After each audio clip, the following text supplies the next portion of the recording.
Thank you for joining our podcast.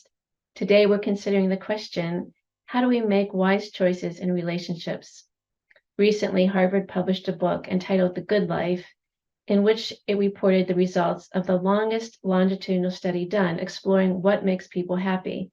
In the very beginning of the book, they say, spoiler alert, we're going to tell you it's relationships. Well, relationships, as it turns out, can be our greatest source of joy, but also our greatest source of pain.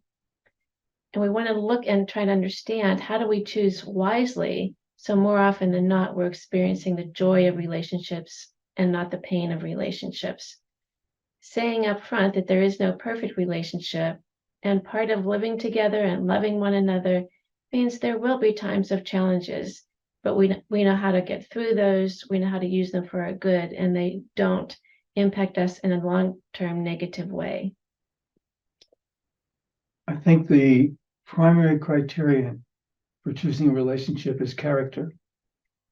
And character displays itself, better or worse, in a variety of circumstances. So when a couple, say, thinking of marriage, they're in pre-marriage counseling with their pastor or counselor, and they say, we really, really know one another because we've talked for hours and hours and hours. Well, you cannot know someone just talking in the corner of a room, no matter how many hundreds of hours you spend together. You have to see people on the front lines of life in a variety of circumstances, conditions, over time, with many different kinds of people. So we're starting to think about choosing wisely by assessing character and talking about how that can't be done in short order. And that's a challenge today, because we're in that generation, that culture where we want everything now. We make quick decisions. We don't want to wait. We're impatient. And what you're suggesting, Bill, is you take a big risk if you don't take the time to really know and see someone and know who they are over time, because you may be getting into a bad relationship without even knowing it. And so, again, for all of us, think of relationships and how you've chosen them. Have historically you chosen relationships based on how somebody makes you feel? I think of people along the way, the first time I met them, it felt like I knew them forever. We could strike up a conversation. We had a really good time together. And then I think of people that I knew that were kind of rough around the edges and somewhat difficult. It's like, whoa, I don't really want them in my life. But sometimes for both of those, that person that makes us feel good over time, they're really weak in character. They're not trustworthy. They don't have integrity. They don't have courage. And yet that very person who may be a little more difficult, we didn't connect with right away, over time shows themselves to be someone that, they would go with you into the storm and you could count on them. So it's not what we're feeling necessarily at the beginning of a relationship. It's many other things under that category of character. So how would you define that? Character has two major dimensions. If you go on the web, you can get a long list of qualities under each of those categories. One is integrity, another is personal strength. When I think of integrity, I think of, first thing that comes to mind is keeping your word. And I think all of us, if we're honest, at some time or another, we have fallen short in that area. So the question is that characteristic. One of the best examples I can think of right now is a guy named Dick Shorthouse. Many years ago, think of daughter Corey, who's taking a French class in high school, and she's given the assignment to come back with a French newspaper. Well, I just assumed that on the streets of Pittsburgh, they would sell those. And so Dick and Sarah coming out for dinner, and I call him and tell him about Corey's need. And could you pick up a French newspaper? He said, sure, I'll do that. Well, he shows up with that newspaper under his arm when it's time for dinner. And I thank him. And he said, it wasn't as easy as I thought. So what do you mean? He said, well, you thought my office was downtown, was in Penn Hills. So I traveled downtown because I gave my word. There was no French newspaper anywhere to be found. So I got an idea. I called the French teacher of Penn Hills High School. School's not out yet. And she happened to have one that she could loan. And so here it is. So that was convicting to me because I could think of times when I had given my word when I didn't really own up to it. So back to that old expression, what you see is what you get. What evidence does somebody give of what their character is in this category of integrity, for example? Allowing room, of course, for mistakes, like you mentioned, we all fall short. But what is characteristic? What can you really count on based on the evidence someone has given you of who they are? The trajectory also. A person can start in a low place and be growing in character through life circumstances and choices they've made over a period of years. We need to look at where they've been, yes, but also where they are now. Also, one of the criteria for me is who is the person they treat worst? Because under certain circumstances, that bad behavior might fall on my head in the future. So, as you said, if they make me feel good, if they're so lovingly nice to me, how are they toward other people? Yes, and what is characteristic? What are their patterns? And how is that going to enter into my life? And that raises the question when we talk about choosing wisely, we want to think about, in a sense, who's in that inner circle, and then friendships and acquaintances. The people that we allow in the inner circle are those people that we want to have strong character. But it is recognizing nobody has perfect character. If all of us played the videotape of our lives, before we wanted the world to see it, we would ask for certain segments to be taken out.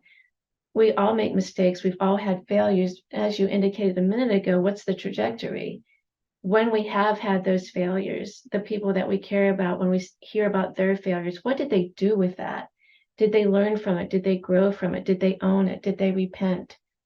Did they move on in a positive way? Did they allow God to use it for good in their lives? So we definitely want to consider that as well. If we're looking for perfection, we're never going to find it. But what's the evidence of who somebody is? Again, that's very complex. A person can be strong in one dimension of character and weak on another. What comes to mind, another childhood anecdote, I think of, we'll call him Dave. Dave was always picking on me. He was older and bigger and stronger. One day, he and his friend tied me to a tree in a field and left. I got loose eventually. I went straight to his house, knocked on the door. He opened the door and I said, Dave, here are the things you've been doing to me over a period of months. Now you try to tie me to a tree. You can't continue to do this. I want to challenge you to a wrestling match. And if I win, you have to promise to stop picking on me. He said, okay. So we go out to the same field where he tied me to a tree. His friend is with him. And we wrestle, and I got a lucky move and pinned him, even though he's bigger and older and stronger. I didn't know what was going to happen from that point. I stand up, he stands up, reaches out to shake my hand. I shake his hand. He said, I won't bother you anymore. So I called Dave the honorable bully. So his character is not just a simple bottom line. There are dimensions to it. He never bothered me again. Kept his word. So that's a really great example of looking at where someone is in life. In this case, this was a young person who was engaged in some bad behaviors, but sometimes pretty typical for that age group among boys. And he kept his word. So that gives you insight into who he's going to become. He shows depth of character. And when we're talking about character in that category of personal strength and integrity, that the whole idea of looking at how somebody handles situations, how do they handle stress? How do they handle their money? What are they like in times of illness? How do they treat other men? How do they treat other women? What are they like with their family?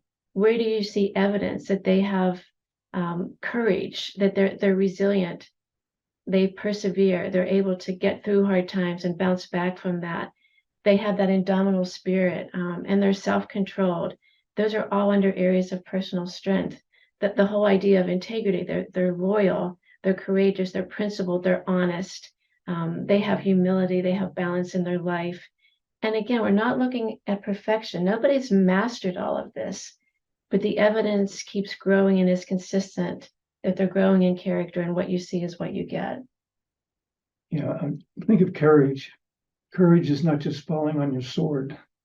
We have to look at the context in which a person expresses himself. So I think of a couple in downtown Pittsburgh, walking along the sidewalk, and a group of guys, probably in their early 20s, look kind of strong and tough. When they walked by, one reached out and slapped the guy's wife on the face and kept walking. She was very upset because she was expecting him to take charge and take care of justice. Well, I thought the guy was not lacking courage. He was actually having some wisdom, because so is he supposed to fight these 3 or 4 guys? I don't think so. Does somebody have a gun? So you have to kind of swallow hard, swallow your pride, and keep walking, which is what he did. But she wanted him to be the hero and take on these 3 or 4 guys. Not a good idea. Not a good idea. So again, if I am behaving in a certain context, take that context into consideration. So as you're suggesting, choosing wisely, assessing character, it's complicated. And so we look at all of someone's life, we look at who they are in other circumstances with other people, and we don't just interpret one incident all by itself. We look at it in the context of the situation and the context of who that person is. And so we want to be careful not to misinterpret. But what you see is what you get. I think of a scene from the show CSI. It's no longer on, but there was a character, Warwick Brown, and he was involved in a case in which he met a young woman. She actually was a singer in a nightclub and was developing romantic feelings for her. But she was part of this investigation, something that happened at the nightclub. And along the way, one of Warwick's co-workers said, I need to talk to you. I have some red flags here. I think this woman is not all that she says she is. I know you have feelings for her, but I've heard rumors that she's using drugs, that she can't be trusted. And Warwick reacted emotionally and punched the guy. He didn't like what his friend said. But as the show went on, he began seeing more and more evidence that he was probably right. In the last scene of the show is Warwick out on the balcony in this moonlit, starry night, very romantic. And this woman is being drawn toward him and being very affirming. And obviously there's chemistry there. He takes her arm, rolls up her sleeve, and looks at the drug marks on her arm. And he just looks at her and said, life is too short. And he walks away because the evidence was there. This is not the person that he wants to allow in his inner circle, that he wants to have that kind of relationship with. So all those good feelings, all that chemistry and that romance were not important in that moment, the evidence of who she was. And that's what we want to be using to determine who we're allowing in our inner circle. But we also want to remember, in cases where people fall short, they may be valuable friendships. As you mentioned, not everyone has perfect character in every area. So maybe there's someone who, for example, there's someone impulsive. They're a little bit irresponsible with their money. Well, we don't want to trust our money to them. We don't want to consult them for financial decisions, but maybe they can be one of our friends that we enjoy time with. We have mutual areas that we enjoy, hiking or boating or something like that. But we don't ever go into the world of finances with them. So we're not saying don't let people into your life unless they have perfect character or perfect character in every area. And you won't have a relationship. We won't have any relationships at all. Yeah. Well, any closing comments on all of this? I think it's important to recognize that character takes a long time to develop. And again, it is minute by minute, day by day, choices that we make that either builds us up or takes us down. And so, from a Christian perspective, you have a person who's in relationship with God through Jesus Christ. We're told that everyone who's a believer is indwelt by the Holy Spirit, and God's Spirit begins to work change from the inside out. That takes time over a period of many, many years. You can't get there overnight. And so we need to give, as you've already at least implied, we have to give people some room to grow and give them the benefit of the doubt and be able to look at the positive things that are expressions of their lives. We've talked a lot about character. The other thing we want to mention in closing is the whole idea of personality. Sometimes we fit well with other personalities and sometimes we don't. And that can be okay in a work environment and being part of a group together. But in choosing those people on the inner circle, we do want to have commonality. So we want to be looking at what are the things we all enjoy together? What are those things that are different? And can we manage all of that well? For example, if you're someone who loves adventure and you're creative and you're connected with someone who's kind of a couch potato, they really like things the same most of the time. They enjoy going to a movie here or there. They're a great person. They listen well. Well, they may be a great friend, but they may not be the person that you want to have a partnership with and enter into marriage for the rest of your life because you're apples and oranges and it might not go well together.